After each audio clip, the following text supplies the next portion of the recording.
नमस्कार, मी नितीन पाटील मुळे number 1 news channel प्रस्तुत गरजा महाराष्ट्र माझामध्ये आपणा सर्वांचे हार्दिक स्वागत करतो।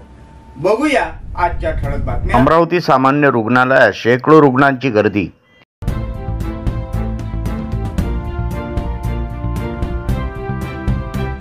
अमरावती येथील नांदगावपेठ MIDC मधील गोल्डन फायबर या प्रायव्हेट कंपनीमधील प्राथमिक माहितीनुसार जवळपास 100च्या वर कर्मचाऱ्यांना दूषित पिण्याच्या पाण्यामधून विषबाधा झाल्याने त्यातील काही रुग्ण इरविन रुग्णालय अमरावती येथे उपचारासाठी दाखल झाले आहेत। ही माहिती मिळताच इरविन रुग्णालयात धाव घेऊन उपचारार्थ दाखल असलेल्या रुग्णांच्या प्रकृतीची चौकशी खासदार बलवंत वानखडे यांनी घेतली। तसेच उपस्थित वैद्यकीय अधिकाऱ्यांना रुग्णाच्या प्रकृतीचे योग्य काळजी घेण्याचे आदेशही देण्यात आले।